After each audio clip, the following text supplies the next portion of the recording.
Hello दोस्तों, स्वागत है आप सभी का महाराजा ऑडियो बुक्स चैनल पर।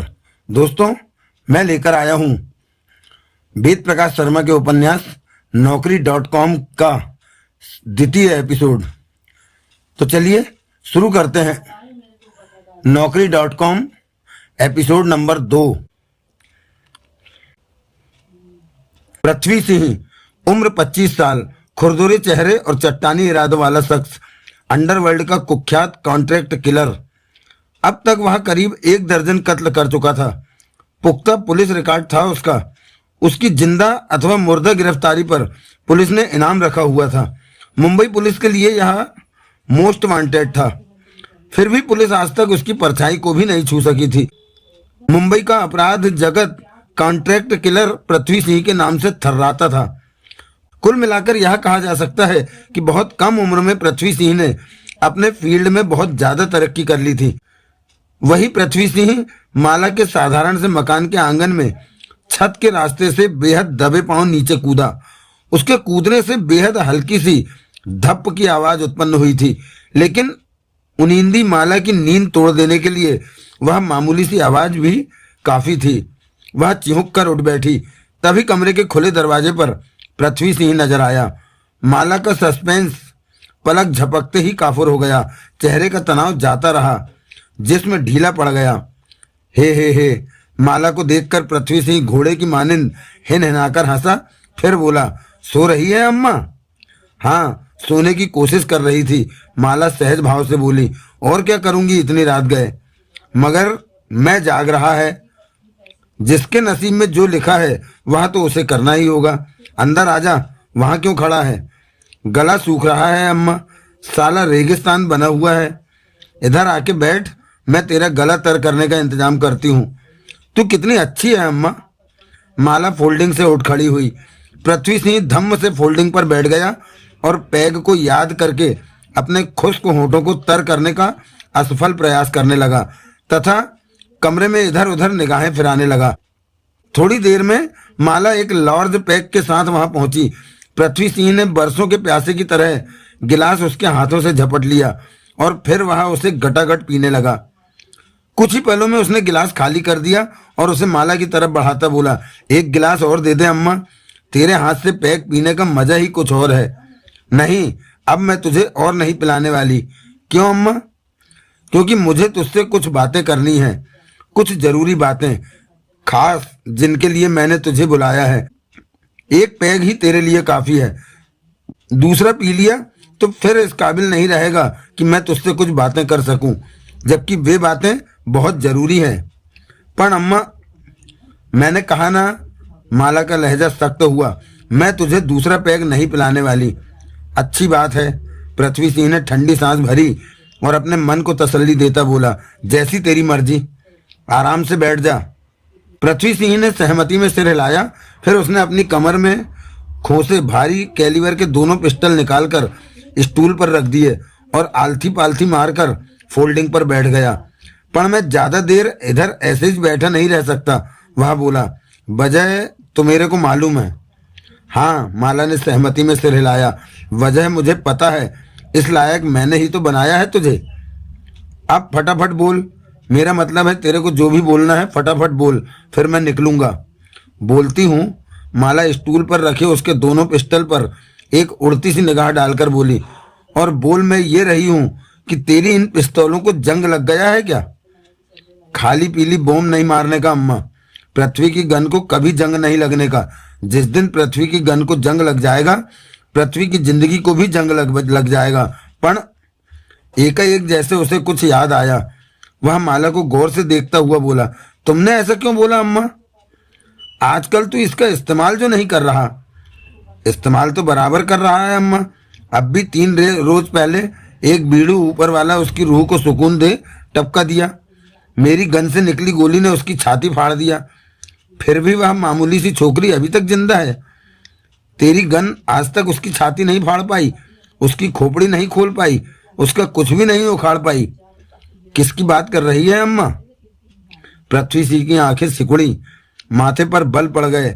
उस नीलिमा की जो अस्पताल की खटिया तोड़ रही है, बल्कि तोड़ चुकी है और एकदम चाक चौबंद होकर बाहर आने वाली है। हो सकता है बाहर आ भी चुकी हो। समझा? क्या समझा? तू इतनी लाल पीली क्यों हो रही है? शुक्र है कि तूने समझा तो सही, पर तू नहीं समझ पाएगी अम्मा। क्या नहीं समझ पाऊंगी मैं? यही कि मैं उस छोकरी, उस नीलिमा पर अपनी गन का इस्तेमाल क्यों नहीं कर सकता।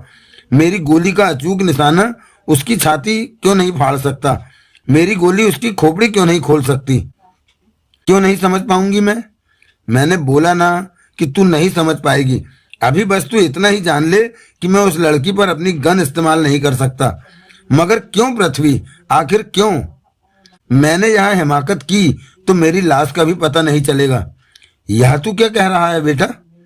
बिल्कुल सच कह रहा हूँ अम्मा। इसीलिए तो मैंने उस पर गन का इस्तेमाल न करके उसकी कार को ठोका था। पण क्या? बड़ी सख्त जान निकली कमबख्त। जिंदा बच गई। 5-7 दिन अस्पताल की खटिया तोड़कर आ गई। अभी सुना है कि फिर से उसकी कार को किसी ने ठोक दिया। फिर से ठोक दिया? माला के चेहरे के भाव बदले। मैंने अखबार में खबर पढ़ी थी। पृथ्वी, यह तेरा काम नहीं था? कौन सा? नीलिमा का कार एक्सीडेंट। मेरा मतलब हाल ही में नीलिमा के साथ जो कुछ हुआ वह तूने नहीं किया। ये क्या कह रहा है तू? उसमें तेरा कोई हाथ नहीं है। नक्को! पृथ्वी सिंह ने इंकार में गर्दन हिलाई। वह पृथ्वी का काम नहीं था। तो फिर किसका काम था? मेरे को नहीं पता, पर तुम बोलो तो पता करूं। नहीं, उसकी जरूरत नहीं है। जैसी तुम्हारी मर्जी अम्मा। लेकिन देखो तो सही, इस बार भी वह कमबख्त बच गई। इतने खतरनाक एक्सीडेंट के बाद भी बच गई। पृथ्वी, माला के अंदर जबरदस्त अंतर्द्वंद सा उठ खड़ा हुआ था। तू सच कह रहा है ना? इस बार नीलिमा के साथ जो हुआ उसमें तेरा हाथ नहीं है? अरे अम्मा, इसमें सच झूठ का सवाल कहाँ से आ टपका? मेरा हाथ होता तो तेरे को बताने में मेरा क्या जाता था? लेकिन तुम फिक्र मत कर अम्मा। उस छोकरी की जिंदगी बहुत छोटी है। अभी उसके बाहर आते ही मैं एक राइड और मारेगा। और मेरी गारंटी है, इस बार कोई करिश्मा नहीं होने का। इस बार उसका खेल खत्म होकर ही रहेगा। कैसी राइड मारेगा तू? तू इस बार उसकी कार ठोकेगा? ऐसे ही कुछ करेगा। ऐसा ही कुछ करेगा। इस बार भी उस पर अपनी गन इस्तेमाल नहीं करेगा। मेरी बात का यकीन कर अम्मा, वह बहुत खतरनाक लड़की है। मेरी तो औकात ही क्या है।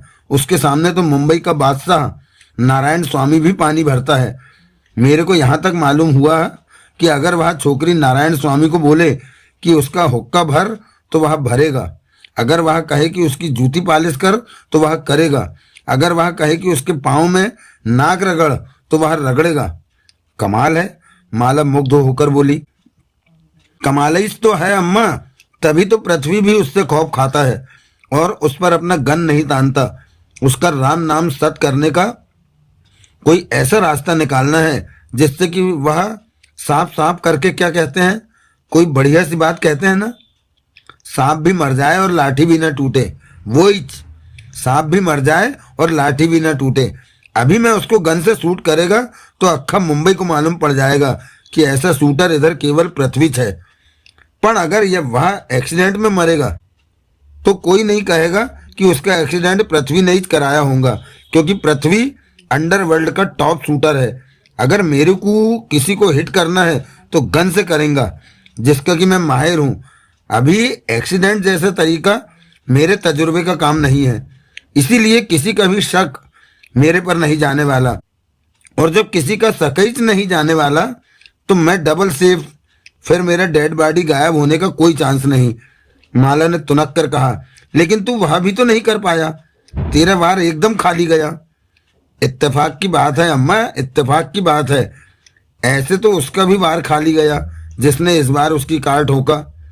पृथ्वी, तू सच कह रहा है ना? माला के स्वर में शंका साफ झलक रही थी। झूठ तो नहीं बोल रहा? इस मर्तबा नीलिमा के साथ जो कुछ हुआ वह तूने नहीं किया। अरे फिर वही बात, इसमें झूठ बोलने की क्या बात है अम्मा? अगर किया होता तो कम से कम तुम्हेरे को बताने में मेरे को क्या ऐतराज होता? तुम तो खुश होती ना। कह तो तू ठीक रहा है, मगर क्या पण?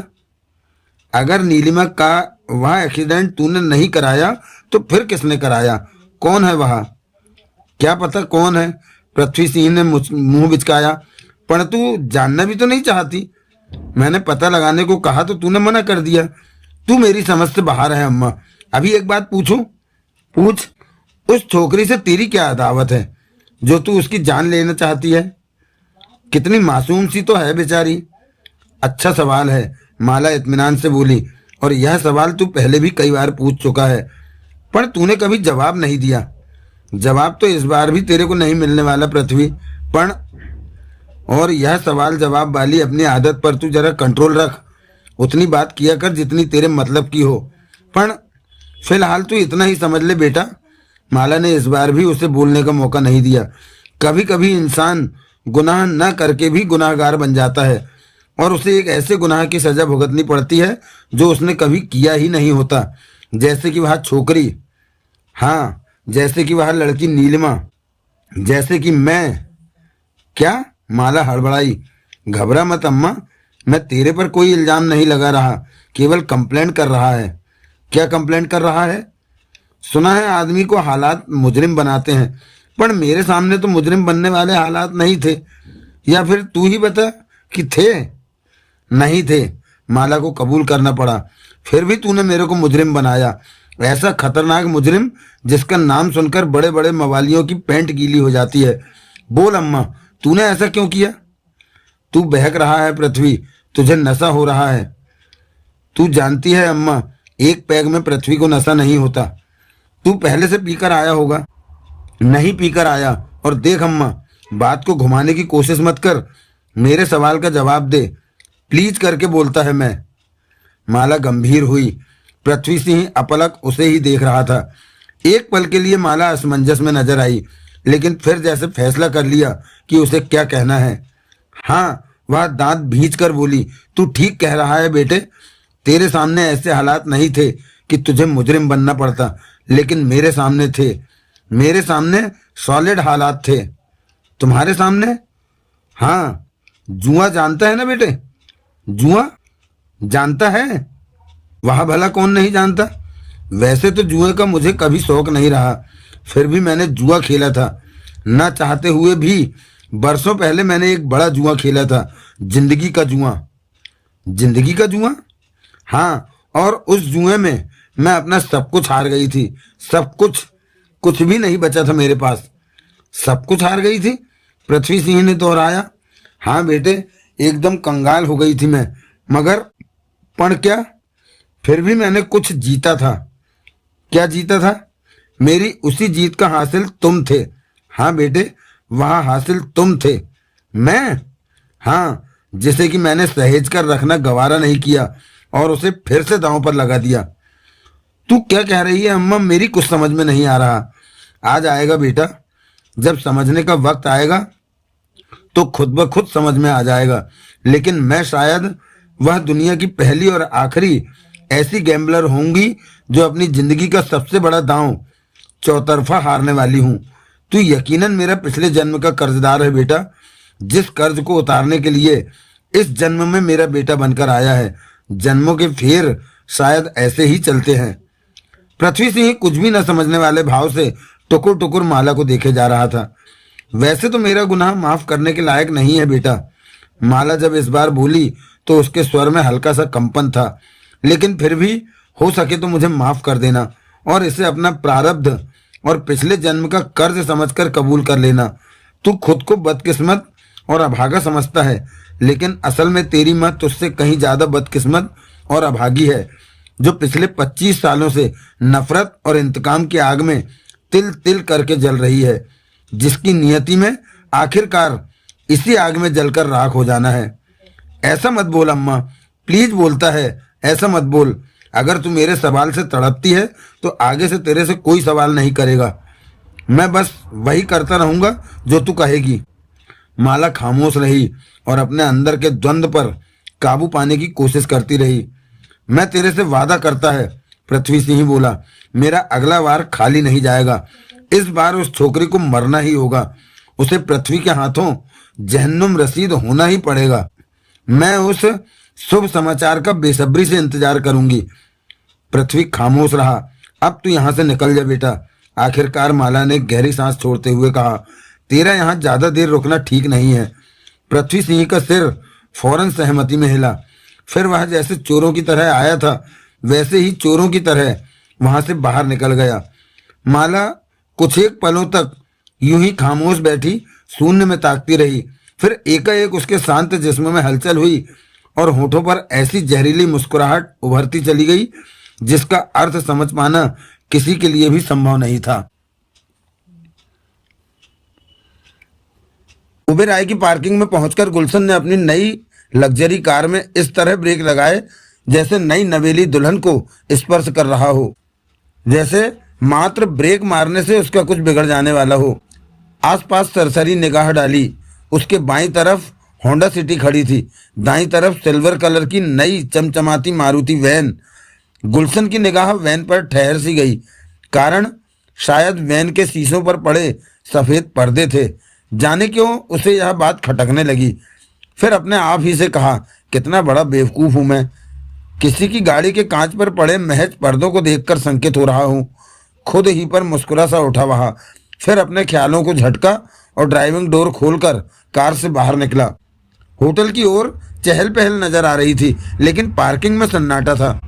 गुलशन के कार से बाहर निकलने तक पार्किंग अटेंडेंट को पार्किंग स्लिप प्रोवाइड करने के लिए यहां पहुंच जाना चाहिए था, लेकिन उस वक्त वैसा नहीं हुआ। गुलशन उसी की तलाश में इधर उधर देख रहा था कि एकाएक होंडा सिटी के उसकी तरफ वाले दोनों दरवाजे झटके के साथ खुले और उससे दो सूट बूटधारी शख्स बाहर निकले। गुलशन को उनके हाथों में रिवॉल्वर की झलक नजर आई। जेहन में खतरे की घंटी तेजी से घनघनाई, पर देर हो चुकी थी। दोनों सूट बूटधारियों ने बड़े सलीके से उसके दाएं बाएं पहुंचकर दोनों तरफ से पसलियों से रिवॉल्वर सटा दी। उनके रिवॉल्वर लगाने का ढंग ऐसा था कि अगर कोई बाहरी आदमी देखता तो वह कभी भांप नहीं पाता कि वहां क्या चल रहा था। वहां तो तीन दोस्त साथ साथ मूवमेंट करते नजर आ रहे थे। हिलने का नहीं बिरादर, एक सूट बूटधारी भिजे हुए स्वर में फुफकारा तो गुलशन को एहसास हुआ कि वह छटा हुआ मवाली था। सूट बूट तो उसने अपनी हकीकत छुपाने के लिए धारण किए थे। लहजा बहुत ही सर्द था उसका, वरना पूरा का पूरा हिल जाएगा, भेजा भुन्नास हो जाएगा। दूसरे ने भी पहले जैसे के स्वर में खतरनाक वार्निंग दी, गोली अंदर दम बाहर हो जाएगा। कौन हो तुम लोग? गुलशन हकबकाया से बोला। इस हरकत का क्या मतलब है? पहले यहां से हिल, फिर बताता है। लेकिन बाप, उसके स्वर में एकाएक ऐसी भयंकरता आई कि गुलशन अंदर तक हिल गया। अगर दोबारा हुज्जत किया तो कसम से ऐसा वाट लगाएगा कि औलाद भी हुज्जत करना भूल जाएगा। लेकिन तुम लोग आखिर हो कौन? गुलशन काफी हिम्मत से काम ले रहा था। और क्या चाहते हो? वही तो मैं तेरे को बताना मांगता है। क्या क्या? पण इधर नहीं तो किधर? उधर देख। उसने गोल्डन कलर की मारुति वैन की तरफ इशारा किया। वह वैन दिखाई दे रही है? हाँ। उस पर पड़े पर्दों का ख्याल करके गुलशन को अपना गला खुश्क होता महसूस हुआ। आगे बढ़, उधर वैन में कोई तेरा इंतजार करता है। कौन है वहां? कौन मेरा इंतजार कर रहा है? अभी चलकर देखेंगे तो समझ में आएगा ना। लेकिन फिर हुज्जत? बाप, लगता है तूने अपना तगड़ा इंश्योरेंस करा के रखेला है, तभी तेरे को अपना लाइफ से मोहब्बत नहीं है। ऐसा कुछ भी नहीं है। तो फिर टांगे हिला, जल्दी, टाइम वेस्ट नहीं करने का। गुलशन कसमसाया। दोनों ने अपने रिवॉल्वरों को दबाव उसकी पसलियों पर बढ़ा दिया। उनकी चुभन अब पीड़ादायक बन गई थी। मैं चल रहा हूं, गुलशन बोला। चल, वरना चलता कर देंगे। वह मरता क्या न करता वाली स्थिति में आगे बढ़ा। नजदीक पहुंचकर एक ने वैन का अपनी तरफ वाला शटर धकेल दिया। दूसरे ने गुलशन को धीरे से धकेला तो वह भरभराकर वैन के अंदर जा गिरा। तब तक दूसरा सूट बूटधारी वैन का चक्कर काटकर दूसरी तरफ जा पहुंचा था। फिर उन दोनों ने गुलशन को दोनों तरफ से घेर कर सीट पर बैठा दिया और वैन के दोनों शटर बंद कर दिए। रिवॉल्वर पुनः उसकी पसलियों को चूमने लगे थे। तब गुलशन को सामने वाली सीट पर बैठी वह शख्सियत नजर आई। वह शख्सियत जिसे देखकर अगर यह कहा जाए तो गलत नहीं होगा कि गुलशन के छक्के छूट गए, क्योंकि वह शख्सियत नीलिमा थी। नीलिमा, उसकी गोरी गोरी पतली और नेल पॉलिश से दमक रहे नाखूनों वाली अंगुलियों के बीच एक सुलगी हुई सिगरेट थी। उसके देखते ही देखते उसने एक कस भी लगाया। गुलशन उसकी तरफ इस तरह देखता रह गया था जैसे खुली आंखों से ख्वाब देख रहा हो। उसकी तरफ जिसने काले रंग की चुस्त जीन्स और स्याह स्कीवी पहन रखी थी, आंखों पर गॉगल्स, ठीक बगल में एक रिवॉल्वर रखा था जिसकी नाल साइलेंसर चढ़ा होने के कारण काफी लंबी प्रतीत हो रही थी। अपने गुलाबी होठों पर मोहक मुस्कान बिखेरे वह लगातार गुलशन को ही देखे जा रही थी।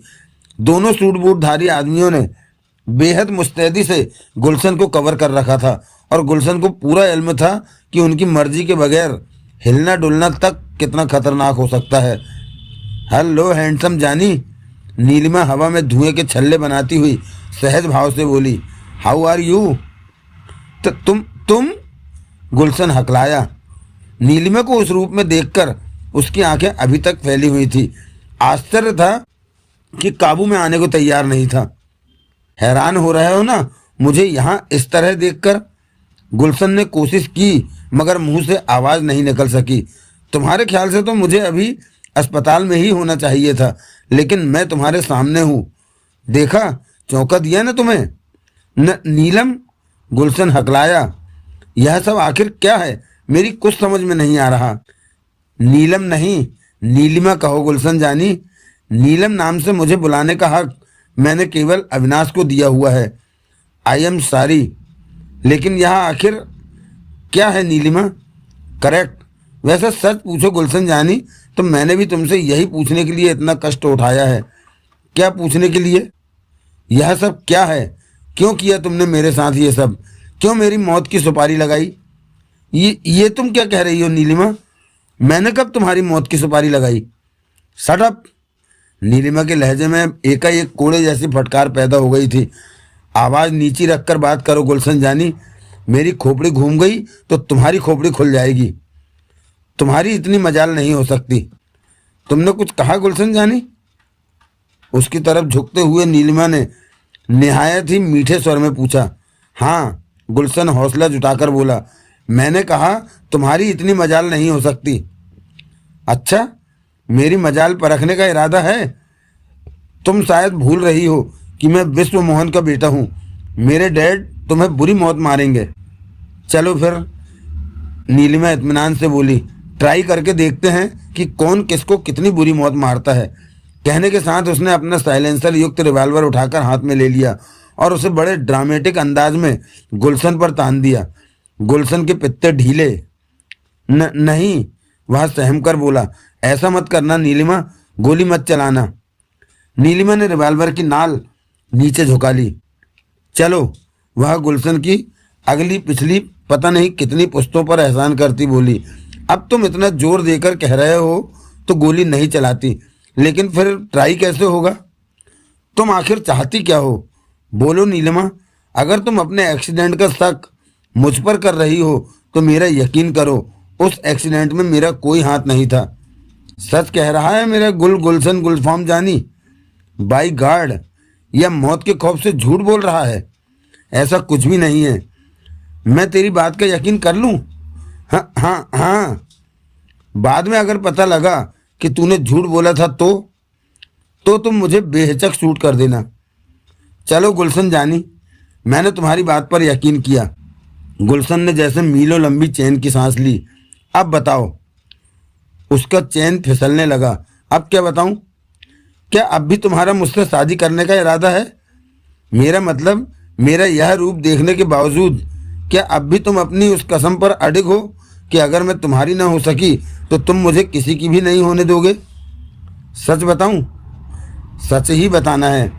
मुझे नहीं पता। यानी कि इरादा है? कहा ना, मुझे नहीं पता। गुलशन जानी, नीलिमा के स्वर में ठंडक सिमटी। दिल खोलकर एक बात बताऊं? बोलो। तुम्हारा जवाब मुझे पसंद आया। गुलशन कुछ नहीं बोला, केवल एक टक नीलिमा को देखता रहा। ऐसे ही एक और जवाब की उम्मीद कर रही हूं। क्या ख्याल है तुम्हारा? दूसरा सवाल पूछूं? पूछो। गुजरे 1 साल में मुझ पर 3 जानलेवा हमले हुए। हाल में जो हुआ वह तीसरा था। इससे पहले जो हुआ, क्या उसमें तुम्हारा हाथ था?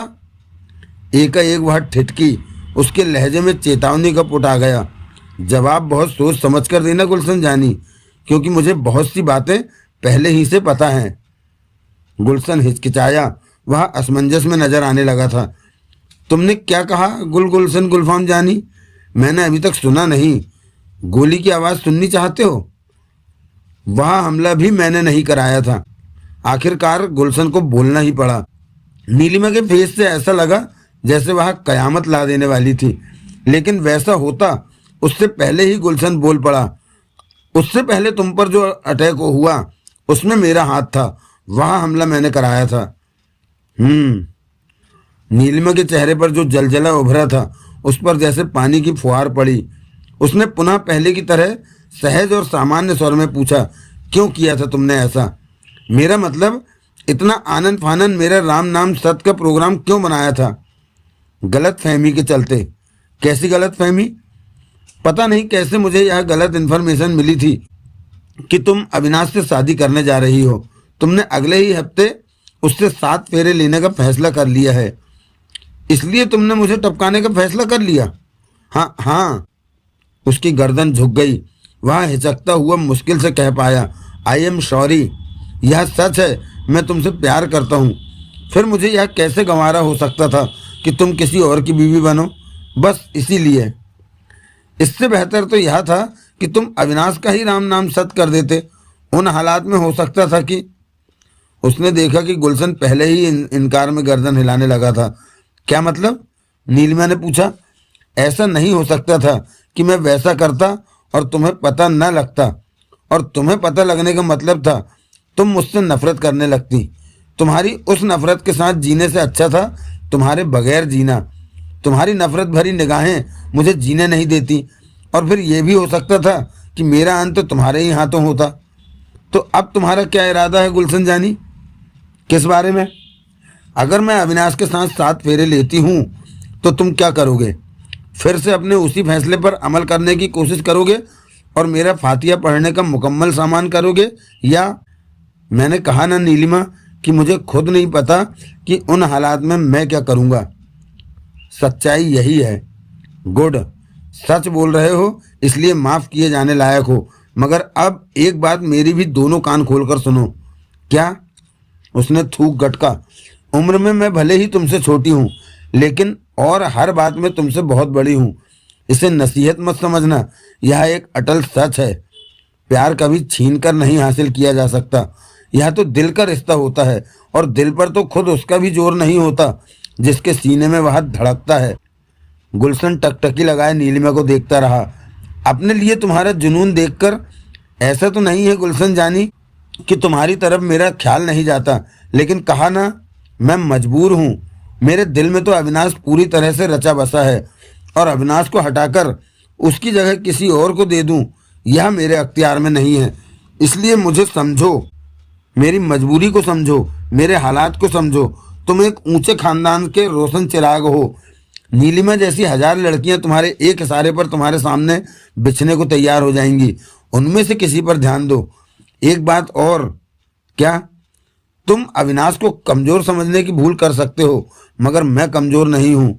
तुमने मुझ पर अटैक किया, मेरी जान लेने की कोशिश की, मैंने तुम्हें माफ़ कर दिया।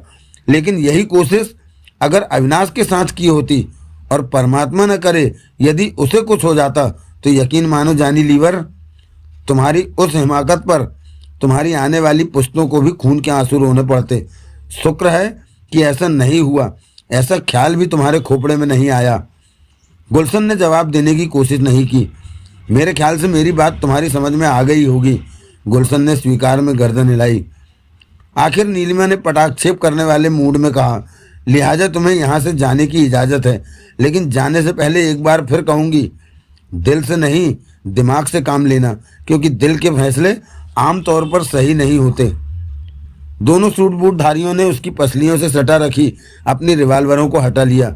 एक सूट बूटधारी ने वैन का अपनी तरफ का शटर खोला और रिवाल्वर वापस जेब में रखने के बाद वैन से नीचे उतरकर खड़ा हो गया। गुलशन ने कोई हरकत नहीं की। उसने एक नज़र सिगरेट में कस लगाती नीलिमा को देखा, फिर जाने क्या सोचकर खामोशी से नीचे उतर गया। सूट बूटधारी वापस वैन में सवार हो गया। उसने वैन का शटर बंद कर दिया था। वैन का इंजन स्टार्ट हुआ और फिर वह गुलशन को जड़वत से खड़ा छोड़कर तेजी से आगे बढ़ गई।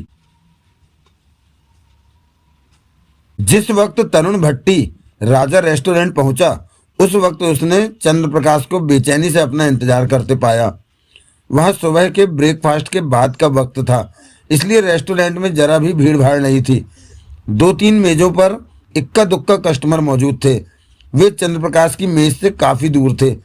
चंद्रप्रकाश के हाथ में कॉफ़ी का मग था। तरुण भट्टी करीब 45 साल का मजबूत कद काठी वाला एक ऐसा शख्स था जो सीधा नारायण स्वामी के एक अहम धंधे मटका से जुड़ा था।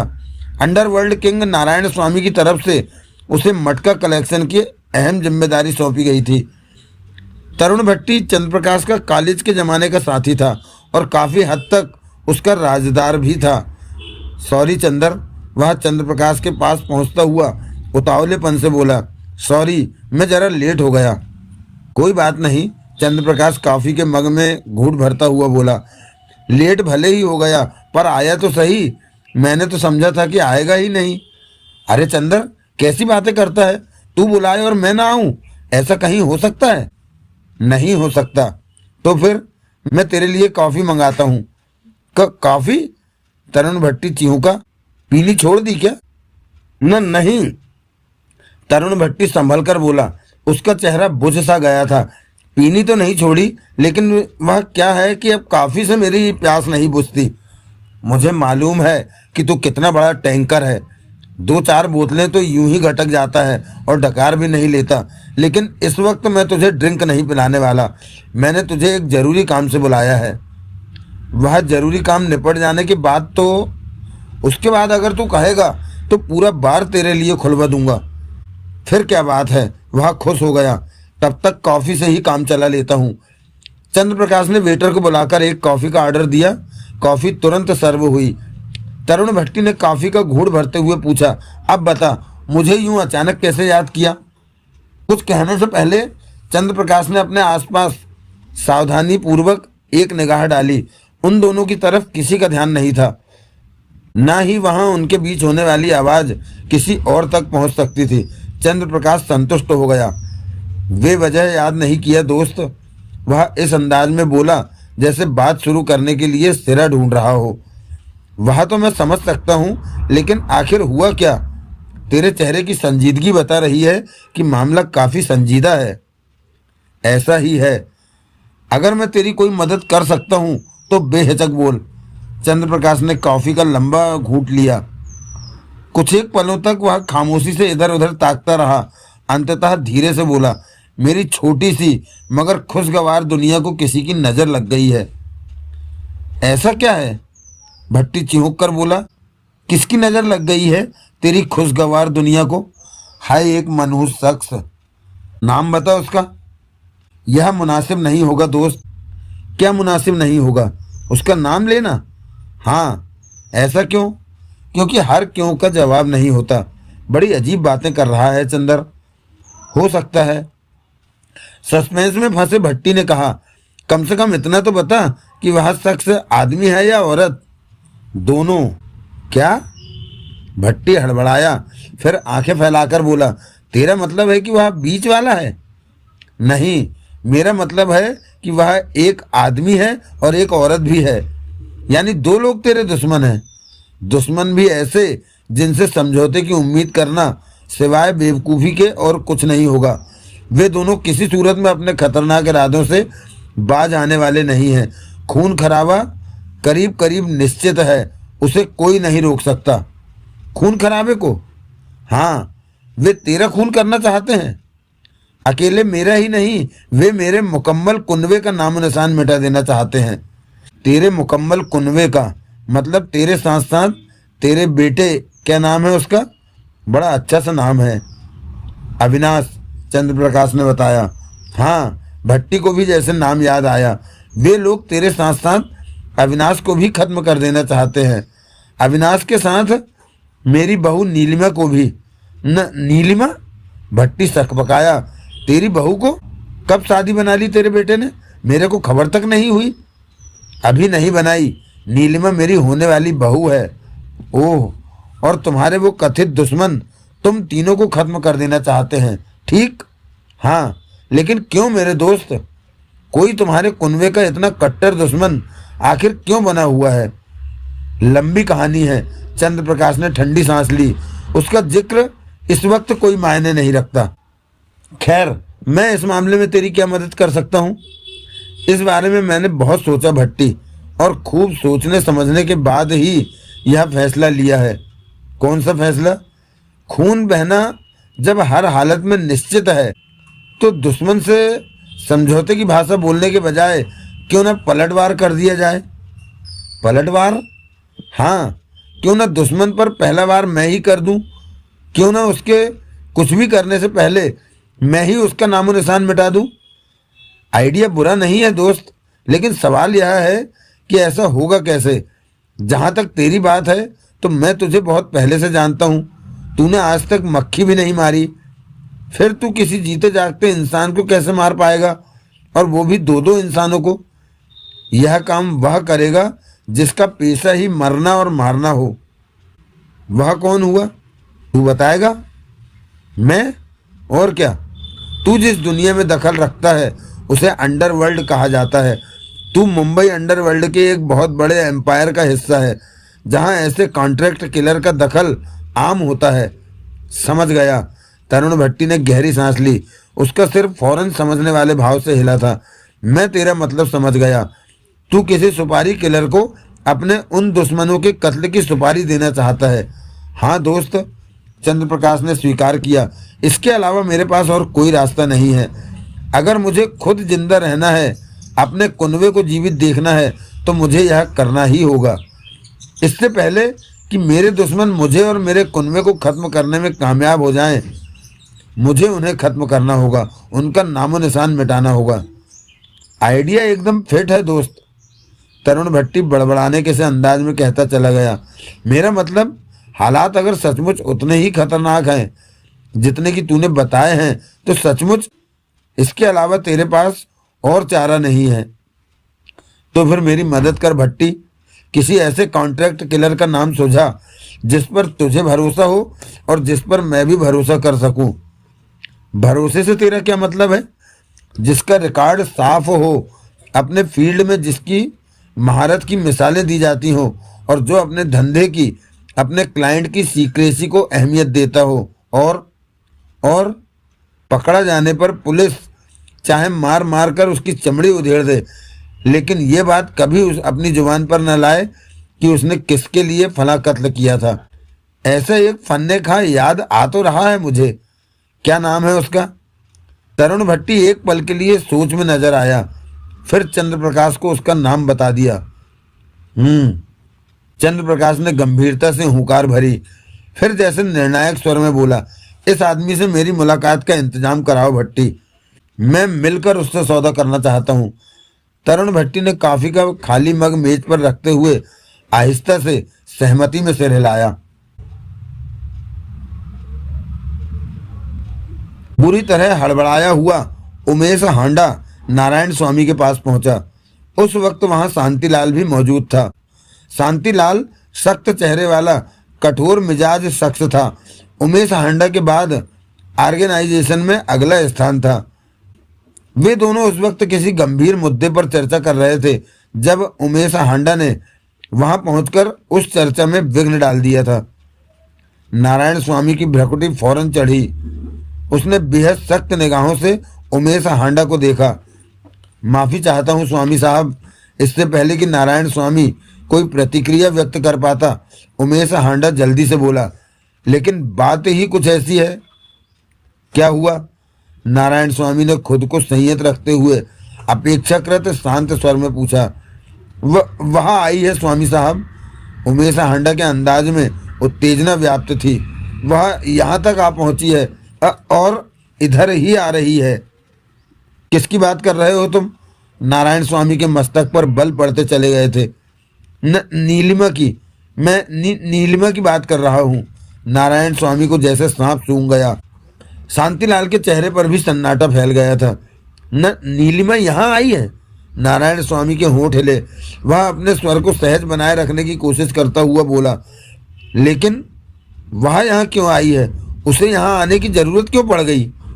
लगता है हमसे कोई गड़बड़ हो गई है स्वामी जी। उमेश हांडा सशंक भाव से बोला, कोई भारी चूक हो गई है। कैसी गड़बड़, कैसी चूक? बताने के लिए शहजादी हाजिर है। एकाएक उभरने वाली वह खनकदार आवाज नीलिमा की थी। तीनों के सिर मशीनी अंदाज में नीलिमा की तरफ घूमे। किताबी गुड़िया सी खूबसूरत और बाहर के पहले फूल सी कयामत नीलिमा उन तीनों के बिल्कुल करीब पहुंचकर ठिठकी। उसने अपनी घनी खुली जुल्फों को झटककर बारी बारी से तीनों पर एक निगाह फिराई। उसकी निगाह में ऐसा पैनापन था जिसने अपराध जगत के उन तीनों दिग्गजों को बेचैन कर दिया। सबसे ज्यादा बेचैन नारायण स्वामी हुआ था, लेकिन अपने मनोभावों को उसने चेहरे पर आने से सख्ती से रोक दिया। हेलो नीलिमा, वह अपने होठों पर जबरदस्ती मुस्कुराहट सजाता हुआ बोला, कैसी हो? तुम्हारी बदकिस्मती से अभी तक जिंदा हूं नारायण जानी। उसने व्यंग किया। सुबह ही अस्पताल से डिस्चार्ज हुई हूं और कब फिर अस्पताल पहुंच जाऊं कुछ पता नहीं।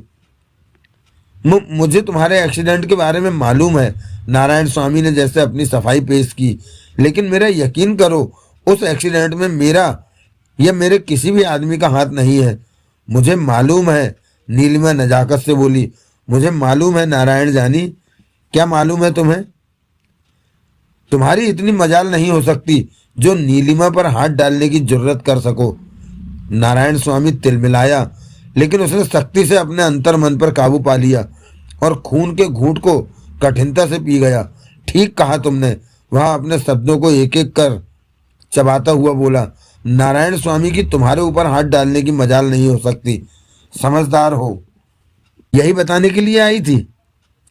नहीं तो मैं तुम्हें यह बताने आई हूं नारायण जानी कि असल में तुम उतने हरामजादे नहीं हो जितना मैं तुम्हें आज तक समझती आई हूं। मतलब तुम उससे कई गुना ज्यादा हरामजादे हो। नारायण स्वामी की मुट्ठियां भींची, चेहरे पर एक जलाल सा नजर आया। उमेश हांडा और शांतिलाल पर भी कमोबेश यही रिएक्शन हुआ था।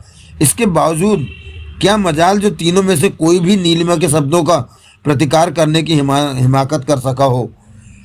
तुमने सुना नारायण जानी? नीलिमा का आक्रोश मानो पुनः उबला।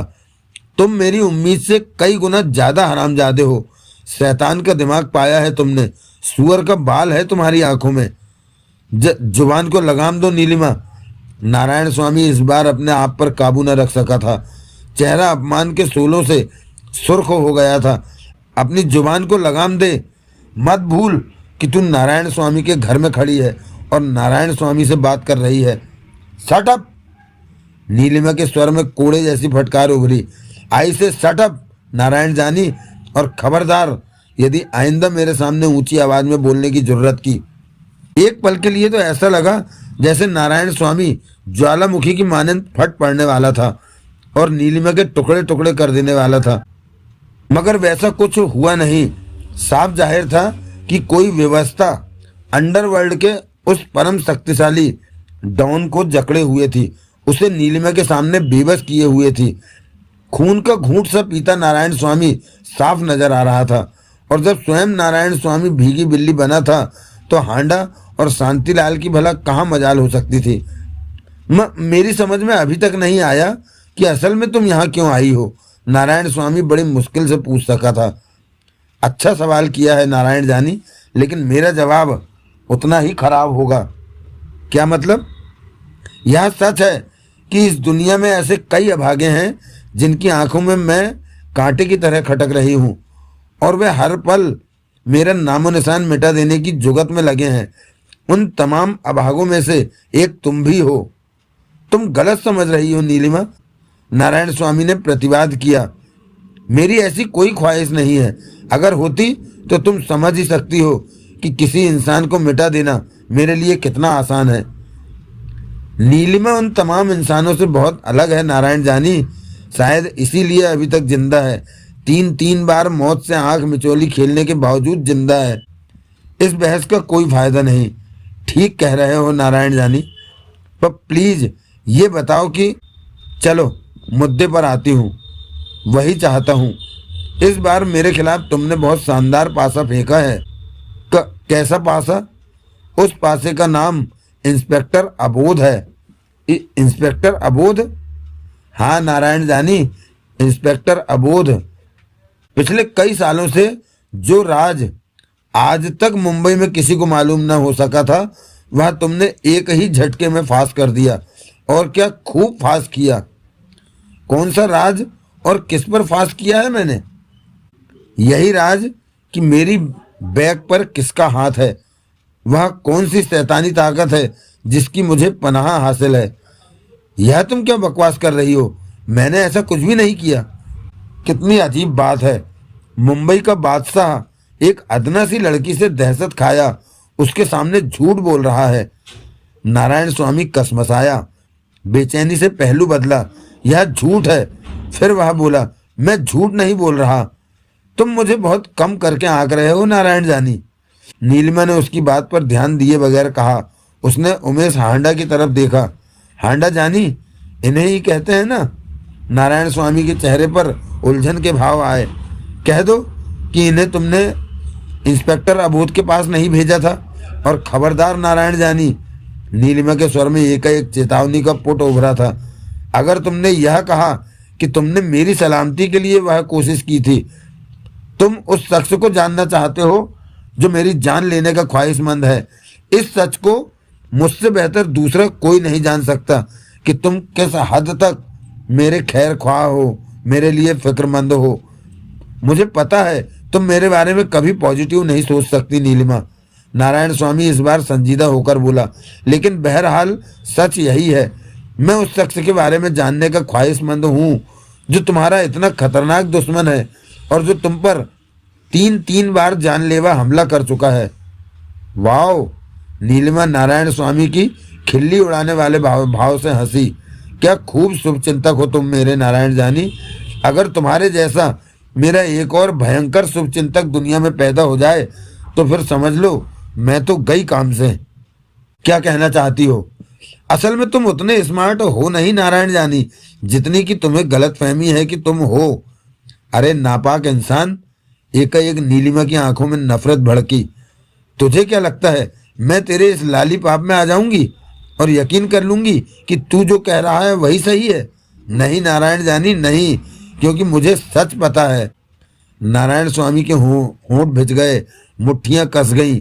उसकी परवाह किए बगैर नीलिमा कहती चली गई, सच यह है कि ये सब तूने अपनी स्ट्रेटजी के तहत किया है। यह शहर और यहाँ का पुलिस प्रशासन आज तक जिस रहस्य से अनजान था उसे तूने सब कुछ साफ साफ बता दिया है। तूने इंस्पेक्टर अबोध को यह बता दिया है कि मेरी बैग पर मौजूद वह शैतानी ताकत मुंबई अंडरवर्ल्ड की है। मुंबई के अंडरवर्ल्ड में मेरा कोई दखल है, कोई गहरा रिश्ता है हमारे बीच। और यह सब तूने उस काइया पुलिसियों को बताया है जिसके सिर पर ईमानदारी का नशा चढ़ा हुआ है और जो अगर एक बार किसी के पीछे पड़ जाए तो पाताल तक भी उसका पीछा नहीं छोड़ता। मेरा भी नहीं छोड़ेगा। मेरी शांत जिंदगी में तूफानी हलचल पैदा करने का बहुत सटीक रास्ता अख्तियार किया है तूने नारायण जानी। मैं चाहकर भी तुम्हारी गलतफहमी दूर नहीं कर सकता नीलिमा। बहरहाल तुम जानती हो कि तुम्हारी सलामती में ही मेरा भला है। मुझे तेरी सफाई नहीं चाहिए जलील इंसान, मुझे केवल सुकून चाहिए। मुझे यह गंवारा नहीं कि मेरी शांत जिंदगी में तेरी वजह से कोई हलचल पैदा हो। यही इल्तिजा मैं हमेशा तुमसे करती आई हूँ, मगर तू तो जैसे कसम खाए हुए बैठा है कि मुझे एक पल के लिए भी सुकून की सांस नसीब नहीं होने देगा। और यूं तंग आकर एक दिन मैं सरेंडर कर दूंगी और तेरी दुनिया में वापस लौट आऊंगी। तू सचमुच बड़ा प्रबल आशावादी इंसान है जालिम। दाद देनी पड़ेगी तेरे धैर्य की। पर मेरी बात गौर से सुन नारायण स्वामी।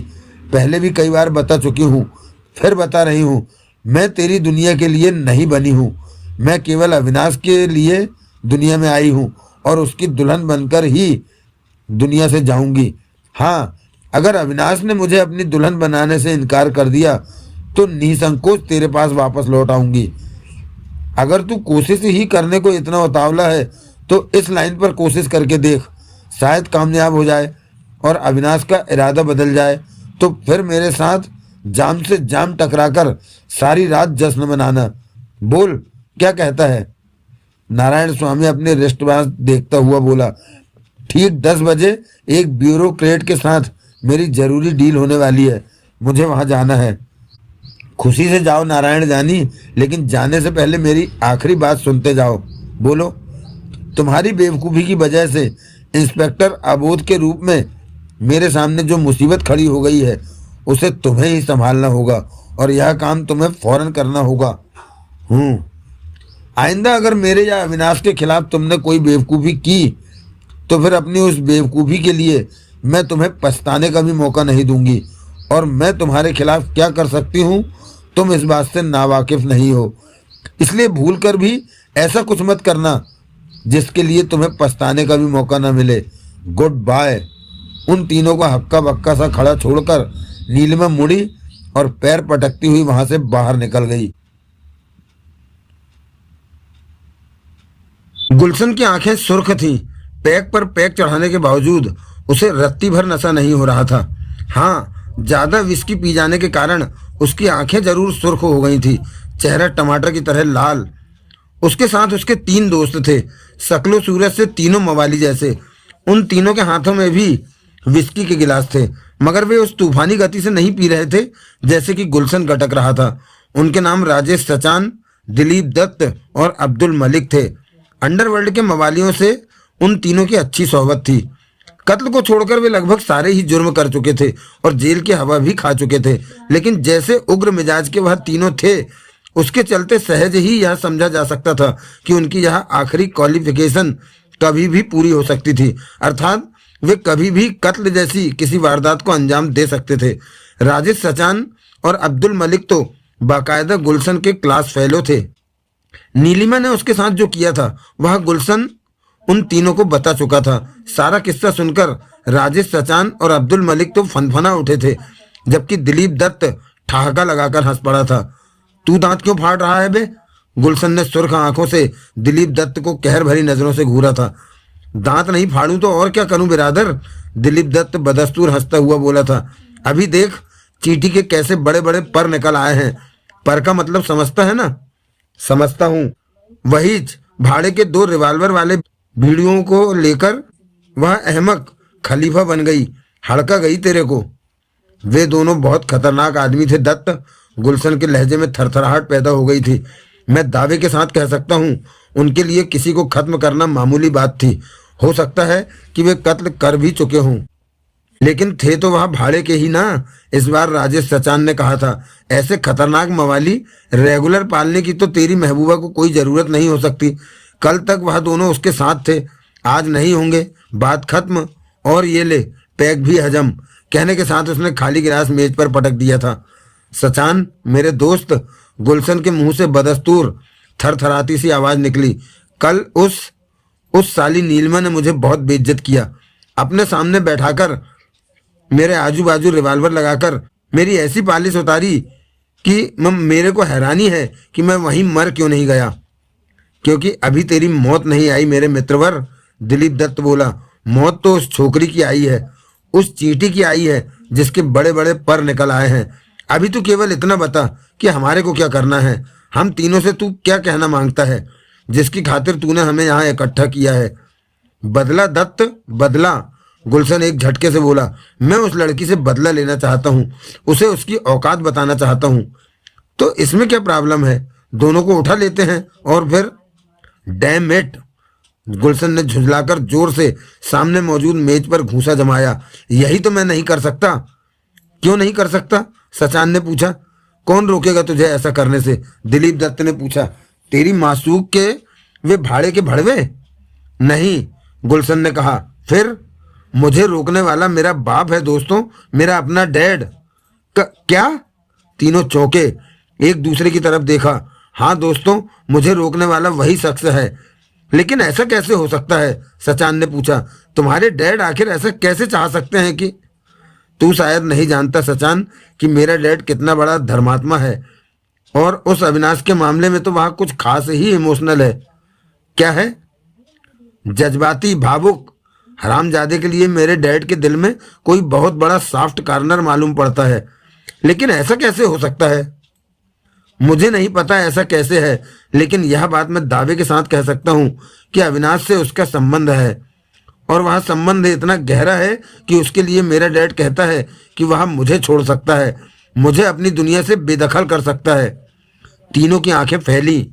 गुलशन बोलता ही चला गया, और अपने डैड के बारे में मुझसे ज्यादा इस बात को दूसरा कोई नहीं जान सकता कि वह जो कह देता है उसे हर हाल में करके दिखाता है।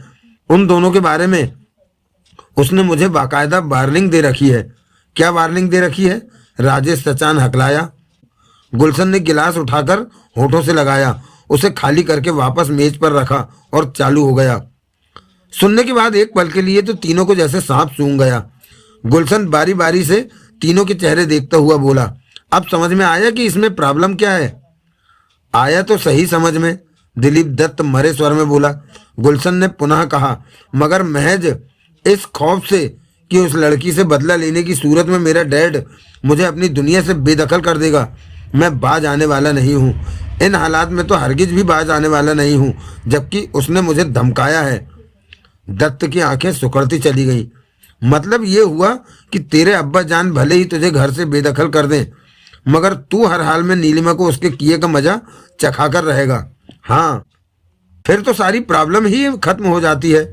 दत्त ठीक कह रहा है, राजेश सचान ने कहा।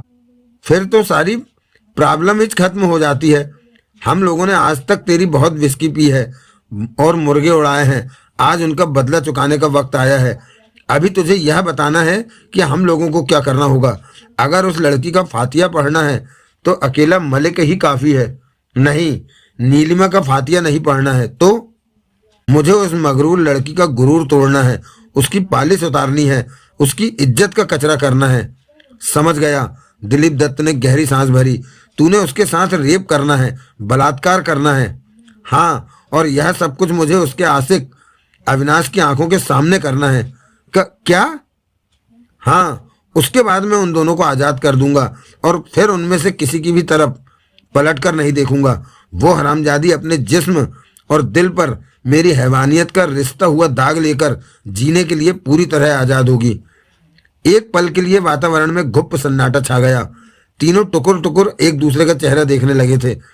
आइडिया तो बुरा नहीं है, फिर राजेश सचान ने कहा। तेरा इससे बढ़िया बदला कोई दूसरा नहीं हो सकता। अब केवल इतना बता दे कि दोनों को कब उठाना है। पहले उन्हें बारीकी से वॉच करो। जिस दिन दोनों एक साथ हों उन्हें किडनैप कर लो। अलग अलग करने में क्या प्रॉब्लम है? प्रॉब्लम तो है, दोनों अलग अलग गायब हुए तो यह बात लगभग फौरन ही सबको पता चल जाएगी कि उनमें से किसी एक का या दोनों का किडनैप हुआ है, जो कि हमारे लिए ठीक नहीं होगा। जबकि दोनों के साथ साथ गायब होने की सूरत में ऐसा नहीं होगा, तब कई घंटों तक किसी के कुछ समझ में ही नहीं आ पाएगा। हर कोई यही समझेगा कि दोनों लैला मजनू कहीं पिकनिक मना रहे हैं। इस तरह हम लोग तुरंत उठ खड़े होने वाले किसी बखेड़े से बच जाएंगे। तीनों की नजरें आपस में मिली। मगर बाद में क्या होगा? बाद में जो होगा उसे मैं भुगत लूंगा।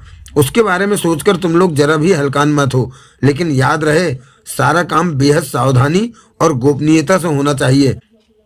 उन दोनों में से कोई भी तुम लोगों के चेहरे ना पहचान पाए। नीलिमा तो वैसे भी तुम्हें पहचानती है। मलिक अपने दोनों जोड़ीदारों की तरफ देखता हुआ बोला, हम अपने चेहरों पर मास्क लगाकर रखेंगे। यही ठीक रहेगा। उसने एक पल ठहरने के बाद पूछा, तो इस काम को तुम लोग कब अंजाम दे रहे हो? एक बार फिर से तीनों की नजरें मिली। फिर उन लोगों ने बता दिया। गुड। गुलशन का सिर सहमति में हिला। उसकी आंखों में एक खतरनाक शैतानी चमक समाकर लुप्त हो गई।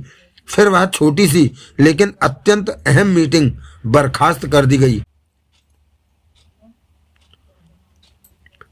अविनाश ने एक बुलंद और आलीशान शॉपिंग मॉल की पार्किंग में ले जाकर अपनी मोटरसाइकिल रोकी। उसका इरादा अपने और नीलिमा के लिए कुछ शॉपिंग करने का था। वह आखिर इतने दिनों के बाद अस्पताल से डिस्चार्ज हुई थी। वह छोटी सी शॉपिंग असल में उसके भविष्य की बड़ी प्लानिंग थी। अब वह नीलिमा को और वक्त देने के मूड में नहीं था। वह अगले ही हफ्ते उससे शादी का इरादा रखता था। नीलिमा की बेशुमार हुज्जत और उसकी पामिस्ट्री के बावजूद उसे यकीन था कि नीलिमा उसे इनकार करने का हौसला नहीं जुटा पाएगी। एक बार शादी हो जाए तो नीलिमा की सारी पामिस्ट्री धरी रह जाएगी। खुद उसके पिता भी तो यही चाहते थे। उल्लास से भरे अविनाश ने मोटरसाइकिल को स्टैंड पर लगाया और उसके इग्निशन से चाबी निकालकर पीछे की तरफ पलटा ही था कि सामने प्रेत की तरह इंस्पेक्टर अबोध को खड़े पाया। अबोध उसी की तरफ देख रहा था और अपनी आदत अनुसार गंजी खोपड़ी पर हाथ फिरा रहा था। अविनाश जहां का तहां ठिठक गया, माथे पर बल पड़ते चले गए। इंस्पेक्टर तुम? मुंह से हठात निकलता चला गया, तुम यहाँ क्या कर रहे हो? शहजादे सलीम की इजाजत हो तो एक बात कहनी चाहता हूँ। इंस्पेक्टर अबोध किसी गुलाम की तरह सिर नवाकर बोला। क्या कहना चाहते हो? जिंदगी में सब कुछ करना बरखुरदार, लेकिन कभी किसी पुलिस वाले से सवाल मत करना। इसका क्या मतलब हुआ? अविनाश चकराया। वह जैसे ही मेरी समझ में आएगा तुम्हारे मोबाइल पर कॉल कर दूंगा, फैक्स और मेल भी कर दूंगा। कोई हॉटलाइन रखते हो तो उस पर भी खबर कर दूंगा।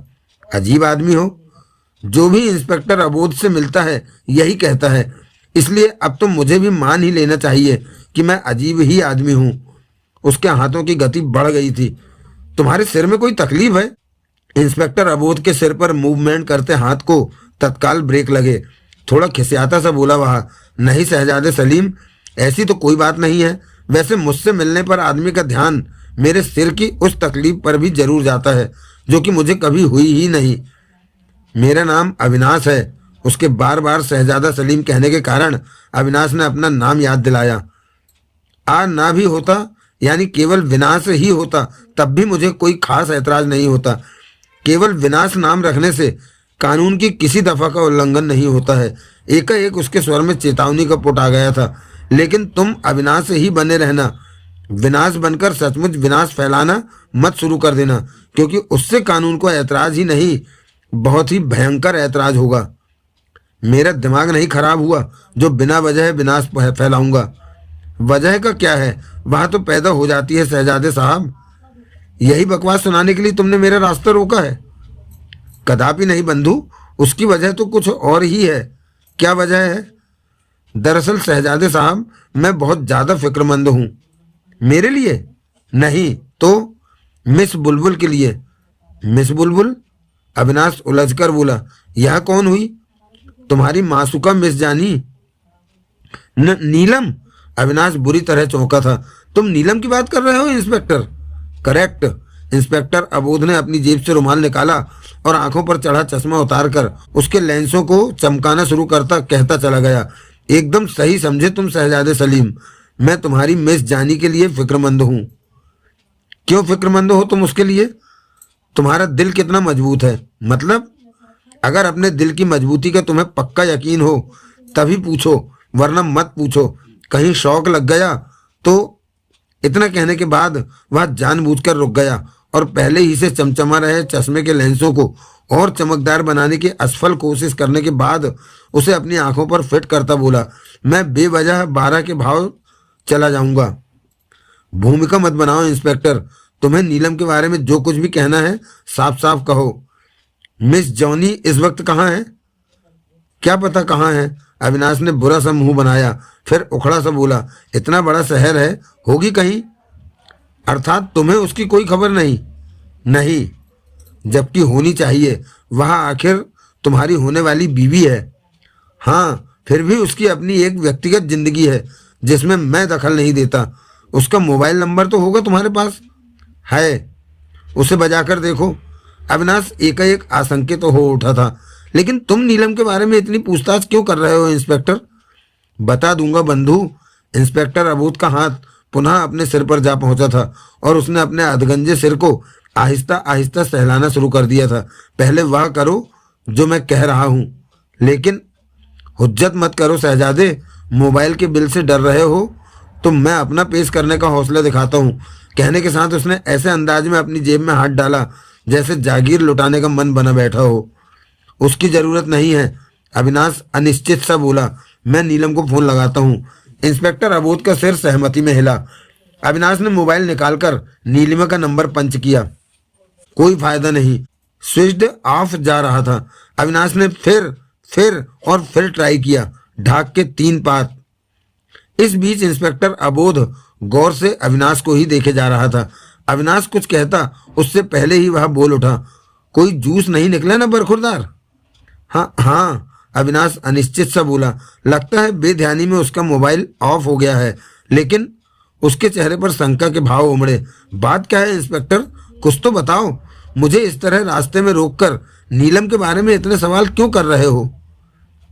घबराओ मत हुजूरे आला, आज मैं तुम्हें सब कुछ बताने का इरादा बनाकर ही थाने से निकला हूँ। सब कुछ? क्या सब कुछ? तुम्हारी शहजादी के बारे में, नीलम के बारे में? भ्रकुटी तनी। हाँ, उसके बारे में बताने के लिए क्या है? उसकी असलियत, उसका सच। असलियत? सच? तुम्हारी शहजादी एक बहुत ही पहुंचे हुए गैंगस्टर की बेटी है। क्या? अविनाश यूं उछल पड़ा था कि क्या बिच्छू के कांटे का उछलता होगा। यह तुम क्या कह रहे हो इंस्पेक्टर? एक बात बताना चाहता हूं तुम्हें बरखुरदार। क्या? जिंदगी में सब कुछ करना, लेकिन कभी किसी गैंगस्टर की बेटी से मोहब्बत मत करना। ये लोग साले। लेकिन नीलम के बारे में यह तुम क्या कह गए? वह बुरी तरह हकला रहा था। वह गैंगस्टर की बेटी है? ऑफ कोर्स बिरादर। अपने सिर को सहलाता इंस्पेक्टर अबोध का हाथ तेज हो गया था। बहुत पहुंचे हुए गैंगस्टर की बेटी है। कहो तो नाम भी बता दूं उस गैंगस्टर का? हाँ हाँ। अविनाश बुरी तरह से उतावला हो उठा था। प्लीज प्लीज इंस्पेक्टर, उस गैंगस्टर का नाम बताओ मुझे। मुंबई के अंडरवर्ल्ड डॉन का नाम सुना है? अविनाश की धड़कनें तेज हो गईं। मुंह से निकला, नारायण स्वामी? वही। क्या? वही है तुम्हारी जानी का बाप? नहीं। ऑफ कोर्स पुत्र, नीलिमा अंडरवर्ल्ड डॉन नारायण स्वामी की इकलौती बेटी है। उस नारायण स्वामी की जिसके नाम से मुझे यकीन नहीं। मुझे तुम्हारी बात पर बाल बराबर भी यकीन नहीं है इंस्पेक्टर। तुम झूठ बोल रहे हो। एक बात और बताता हूं शहजादे साहब, जिंदगी में सब कुछ करना, लेकिन कभी इंस्पेक्टर अबोध पर झूठ बोलने का इल्जाम मत लगाना। तुम उस लड़की को कितने सालों से जानते हो? 5 साल से। वह लड़की अपना नाम नीलिमा राठी बताती है। उसने अपने बारे में यह प्रचारित कर रखा है कि वह एक बहुत बड़े बाप की बेटी थी, जिसका पूरा खानदान प्लेन क्रैश में खत्म हो गया था, मगर पीछे उसके लिए ढेर सारी दौलत छोड़ गया, जिसके बूते पर वह ऐश कर रही है। मैंने इस बारे में भी मुकम्मल मालूमात की है बरखुरदार। क्या पता लगा? जिस प्लेन क्रैश की बात वह करती है उसमें कुल मिलाकर 124 लोग मारे गए थे।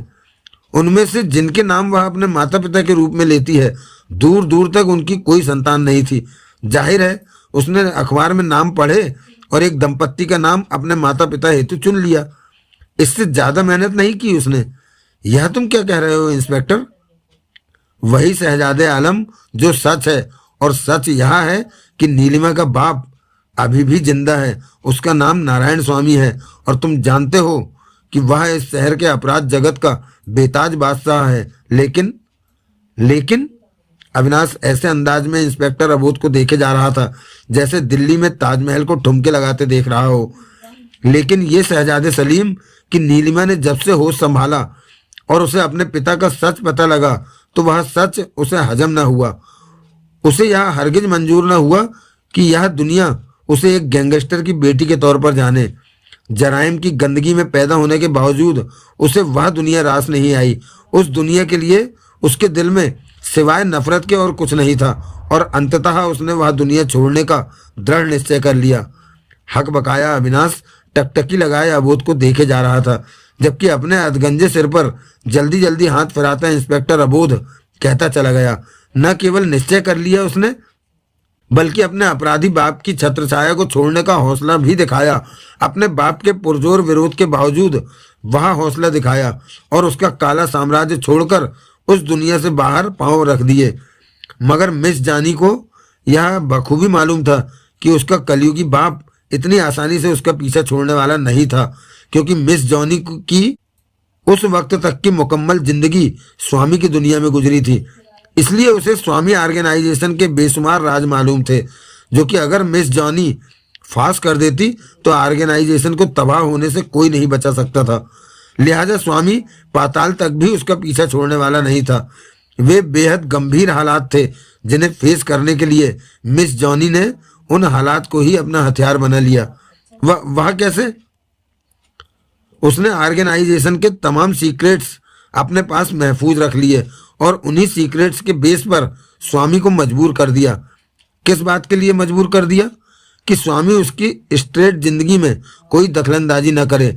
उस पर इस बात के लिए दबाव न बनाए कि वह उसकी दुनिया में वापस लौट आए, और और यह भी कि स्वामी कभी उसका राम नाम सत करने का ख्याल तक अपने जहन में न लाए।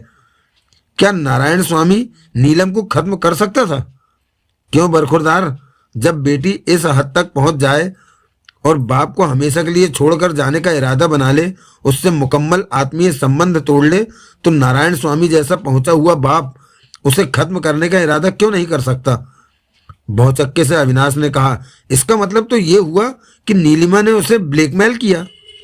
बेशक किया, और वह कामयाब हो गई।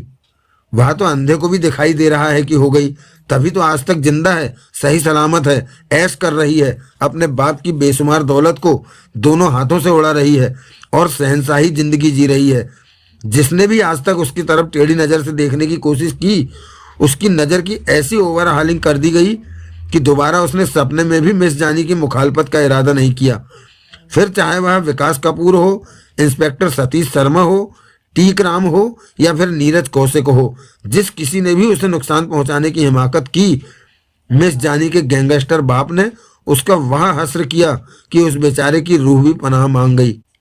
ये जो नाम तुमने अभी लिए इंस्पेक्टर, इनका क्या किस्सा है? मत जानो बरखुरदार, फायदे में रहोगे। अगर कहीं तुम्हें शौक लग गया तो कानून तो मेरा फैसला करते करते ही करेगा। मिस जानी का गैंगस्टर बाप अगले ही मिनट कर देगा, और वह ऐसा फैसला करेगा कि मेरी पुश्तें भी पनाह मांग जाएंगी। अजीब बातें कर रहे हो तुम। पहले ही बता चुका हूं शहजादे साहब, इंस्पेक्टर अबोध जो कुछ भी करता है अजीब ही करता है। वह कमबख्त खुद भी अजीब जानवर है। नीलम के बारे में तुमने जो कुछ बताया उस पर मैं कैसे यकीन कर लूं? मेरा मतलब है कि इस सब का तुम्हारे पास क्या सबूत है?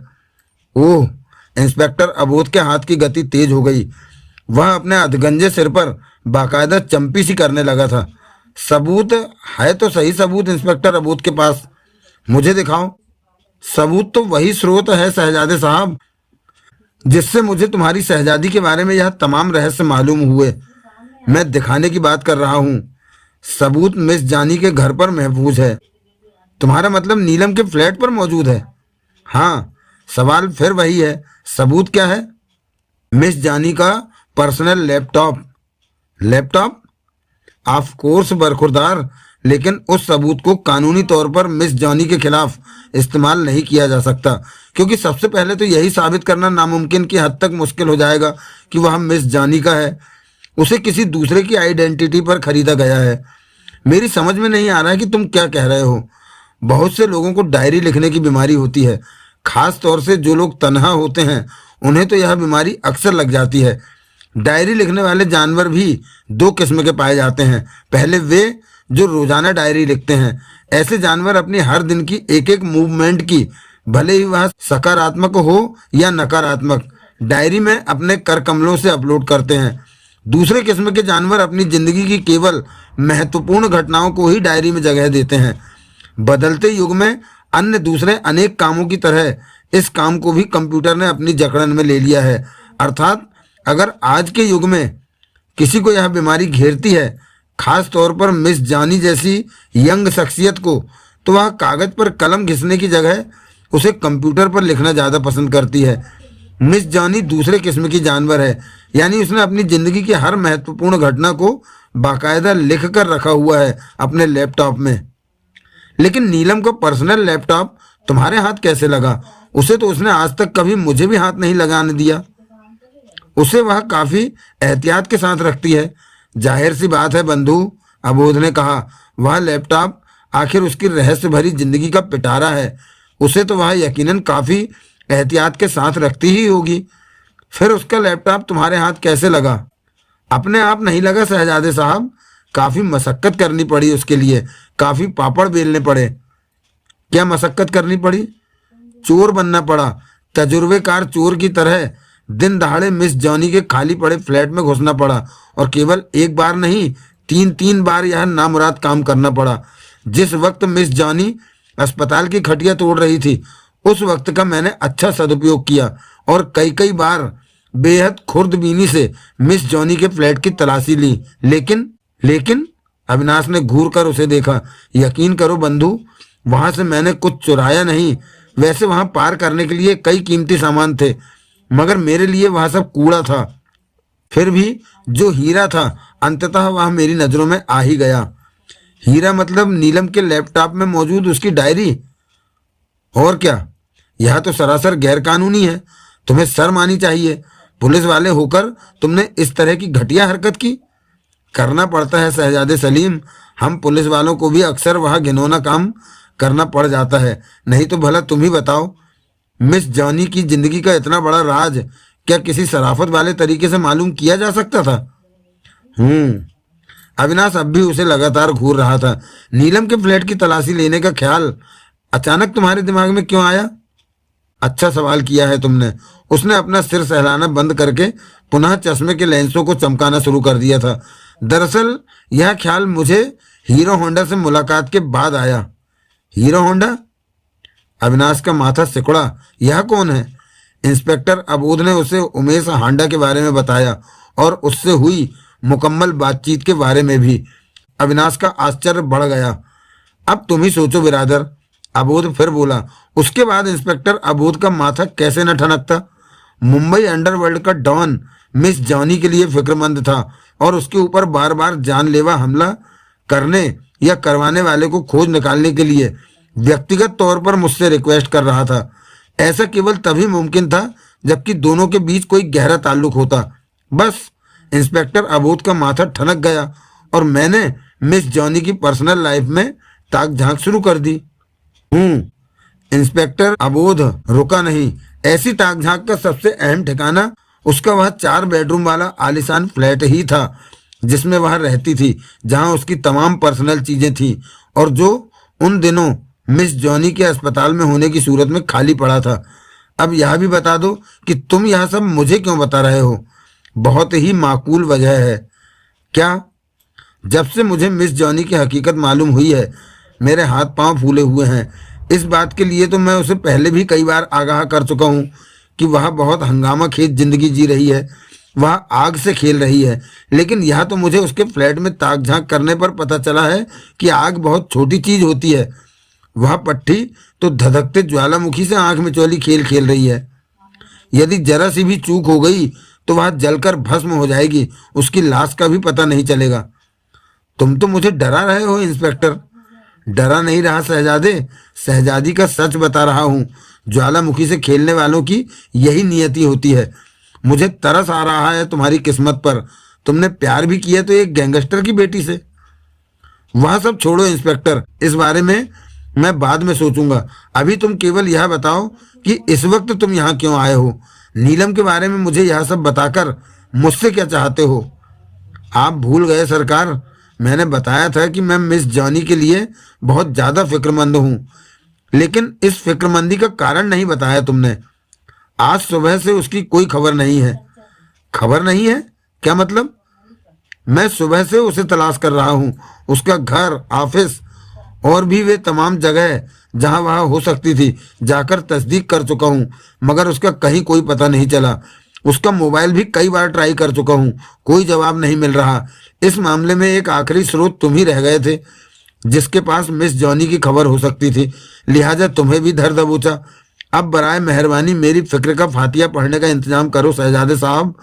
अगर तुम्हें मिस जॉनी की कोई खबर है तो फौरन मुझे बताने की जहमत उठाओ ताकि मेरी आत्मा को शांति मिले। इस वक्त तो मेरे पास नीलम की कोई खबर नहीं है।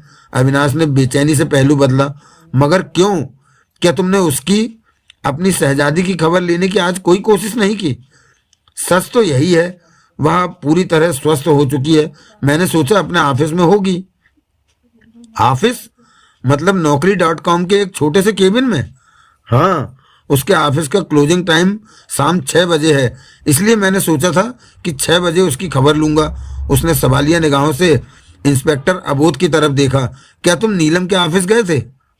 लगता है हुजूरे आला तुम्हें भरी जवानी में भूलने की बीमारी लग गई है। मैं कुछ ही देर पहले बताकर हटा हूं कि हर उस जगह की खाक छान चुका हूं जहां उसके होने की संभावना हो सकती थी, और नौकरी.com की इमारत भी उनमें से एक थी। वहीं से उसका मोबाइल नंबर मिला। यह जानकर तुम हैरान जरूर होगे बंधु कि अस्पताल से डिस्चार्ज होने के बाद मिस जॉनी एक दिन भी ऑफिस नहीं गई है। यह तो सचमुच मेरे लिए हैरानी की बात है। अविनाश के चेहरे पर भी चिंता की लकीरें खिंच गई थी। एक बार फिर उसका मोबाइल ट्राई करता हूँ, शायद इस बार मिल जाए।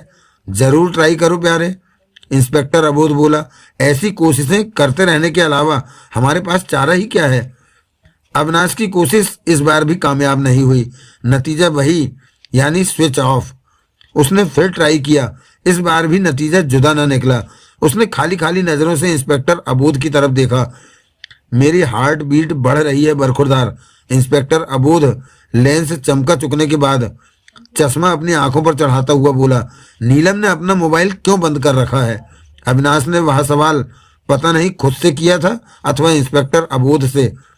इस सवाल का बेहतर जवाब तो तुम ही दे सकते हो बंधु, लेकिन इस वक्त वह आखिर कहाँ जा सकती है? इस सवाल का बेहतर जवाब भी तुम ही दे सकते हो। मुझे कुछ नहीं सूझ रहा। राम नाम सत्य है। क्या? अविनाश हड़बड़ाया। कुछ नहीं, मिस जानी तुम्हारी होने वाली बीबी है। केवल तुम ही हो जो दुनिया के किसी भी शख्स से ज्यादा उसके बारे में जानते हो। अपनी उस जानकारी का फायदा उठाओ और फिलहाल इस मॉल की जर्नी का इरादा स्थगित करके मिस जॉनी का पता लगाओ। इस मामले में अगर मेरी किसी मदद की जरूरत पड़े तो मुझे हुक्म देना। बंदा सिर के बल दौड़ता हुआ हाजिर हो जाएगा। एक बात बताओ इंस्पेक्टर। हजार पूछो। नीलम को लेकर तुम्हें क्या आशंका है? कहाँ जा सकती है वह? इंस्पेक्टर अबोध ने पहले अपने दाएं देखा, फिर बाएं, उसके बाद नीचे देखा, फिर ऊपर आसमान की तरफ, फिर अधगंजे सिर को सहलाता हुआ बड़े नाटकीय अंदाज में बोला, इतनी बड़ी दुनिया है बरखुरदार, चांद पर खड़े होकर भी इसका ओर छोर नजर नहीं आता। इतनी बड़ी दुनिया में कोई कहीं भी आ जा सकता है। बस नावा और पासपोर्ट चाहिए। मुझे लगता है तुम्हें कुछ और आशंका है इंस्पेक्टर। अविनाश ने सशंक भाव से पूछा। उसके दिमाग में जो कुछ आ रहा था उसे जुबान पर नहीं लाना चाहता था। उसे छोड़ो शहजादे साहब, पुलिस वालों की आशंकाएं बहुत हौलनाक होती हैं। शायद अबोध भी किसी बुरी बात को अपनी जुबान पर नहीं लाना चाहता था। मैं तो अपना काम कर ही रहा हूँ। तुम भी जरा अपने हाथ पांव हिलाओ और यदि कोई नतीजा निकले तो फौरन से पहले इंस्पेक्टर अबोध को खबर करना। ठीक है इंस्पेक्टर। बंदा इजाजत चाहता है। अविनाश ने सहमति में सिर हिलाया। उसे सवालों के घेरे में छोड़कर अबोध अंतर्ध्यान हो गया। तो दोस्तों, आज का यह एपिसोड यही विराम लेता है। इसके आगे का कथानक आपको अगले एपिसोड में सुनने को मिलेगा। तो चलिए मिलते हैं Naukri.com के तीसरे एपिसोड में। तब तक के लिए जय हिंद, जय भारत, वंदे मातरम। और हाँ, अपना ख्याल जरूर रखिएगा। धन्यवाद, थैंक यू, शुक्रिया।